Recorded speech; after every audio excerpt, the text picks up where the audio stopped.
ఆభరణం మనకు అందంగా తయారవ్వాలి అనంటే బంగారాన్ని కాలుస్తాం. కంసాలి యొక్క కొలిమిలో అది పడి నలగాలి. ఆ తర్వాత దాన్ని తీర్చిదిద్దుతాడు. అది ఒక సాధన. కంసాలి బంగారం మీద చేసే సాధన ఈరోజు మన ఒంటి మీద ఒక ఆభరణంగా ఎక్కుతుంది. తన్ను తాను కాల్చుకుంటేనే కానీ అగరవత్తి మనందరికీ మంచి వాసననివ్వలేదు. తన్ను తాను కాల్చుకుంటేనే కానీ ఒక ఒత్తి మనందరికీ దీపం ఇవ్వలేదు. కాబట్టి ఒక దీపం వెలుగుతుంది అని అంటే గుర్తుపెట్టుకోండి, తన్ను తాను అది కాల్చుకుంటుంది. ఒక మహర్షి లేదా ఒక సద్గురువు లేదా ఒక జ్ఞాని ఈ లోకంలో మనకు కనిపించారు అని అంటే గుర్తుపెట్టుకోండి, వాళ్ళకి ఊరికినే ఉత్తి పుణ్యానికి జ్ఞానం వచ్చి నెత్తి మీద వాలిపోదు. అదృష్ట దేవత ఎవరి మీదకి వెళ్ళి వాలుతామన్నట్టుగా జ్ఞానము మటుకు ఎవరి మీదకి వెళ్ళి వాలదు. అది ఆత్మ విచారణ ద్వారా మాత్రమే,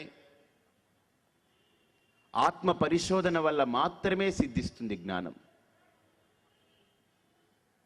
నహి జ్ఞానేన సదృశం పవిత్రమిహ విద్యతే ప్రత్యక్షావగమం ధర్మ్యం సుసుఖం కర్తుమవ్యయం. ఒక అద్భుతమైన స్టేట్మెంట్ భగవద్గీతలో ఉంది. జ్ఞానం కంటే పవిత్రమైనది ఈ లోకంలో రెండవది లేదు అని డిక్లేర్ చేశాడు పరమాత్మ. నేను ఆ శ్లోకం చదివినప్పుడల్లా ఎందుకు లేదనిపించింది.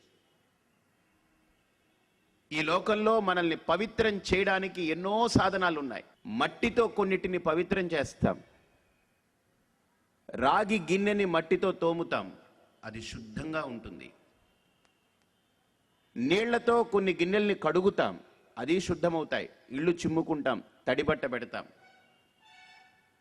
బట్టలు ఉతుకుతాం, ఇవన్నీ నీళ్లతోటి శుద్ధం చేసుకుంటాం. మనము స్నానం చేస్తాం. అంటే మట్టి గిన్నెల్ని పవిత్రం చేయడానికి పనిచేస్తుంది. నీరు కొన్నింటిని పవిత్రం చేయడానికి పనిచేస్తుంది. నిప్పుతో కాలిస్తే కొన్ని పవిత్రం అవుతాయి, అవునా కాదా? ఇప్పుడు బంగారం, నాకు ప్యూర్ గోల్డ్ కావాలి, ఇంక ఇందులో ఏమాత్రం కలపడం ఉండొద్దు, నాకు కేడియం కావాలి అనుకుంటే దాన్ని కాలుస్తాం. కాల్చి కలిపినటువంటి రాగి అంశాన్ని తొలగించి ఒట్టి బంగారం ఇస్తారు.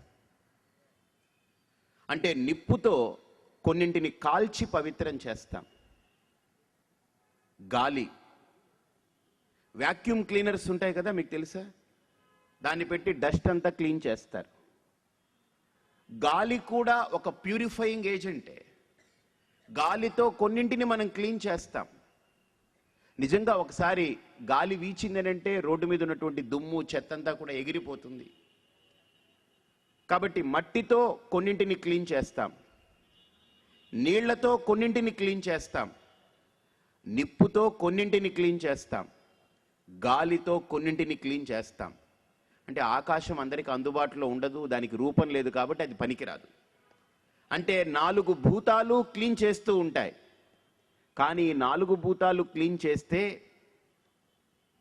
ఒక గంట, ఒక పూట, ఒక రోజు, 10 రోజులు, లేకపోతే ఒక ఏడాది తర్వాత మళ్ళీ కిలం పడుతుంది, మురికి పడుతుంది, దుమ్ము పడుతుంది, మైల పడుతుంది, అశుద్ధం ఏర్పడుతుంది. ఇవన్నీ జరుగుతాయి. అందుకనే పరమాత్మ అన్నాడు, ఈ లోకంలో 4 భూతాలు క్లీన్ చేస్తాయి, అన్నిటినీ పవిత్రం చేస్తాయి. కానీ ఇవన్నీ మళ్ళీ పవిత్రం చేసిన కొంతసేపటికి కాలగర్భంలో మళ్ళీ కాలాంతరంలో మళ్ళీ అపవిత్రం పొందుతుంది. Again they attract all dust. మళ్ళీ అవి అపవిత్రం అవుతాయి. ఇప్పుడు మనం స్నానం చేసాం ఉదయం, మధ్యాహ్నానికల్లా అబ్బబ్బా ఏమిటో బాగా ఇదిగా ఉంది, అనీజీగా ఉంది, మళ్ళీ చేయాలి. మళ్ళీ చేసాం, సాయంత్రం మళ్ళీ చేయాలి, మళ్ళీ ఉదయం లేస్తాం, మళ్ళీ చేయాలి. కాబట్టి పంచభూతాల్లో ఆకాశం పక్కన పెడితే 4 భూతాలతో మనం అన్నిటినీ శుద్ధం చేస్తుంటాం, అన్ని అపవిత్రం అవుతూనే ఉంటాయి.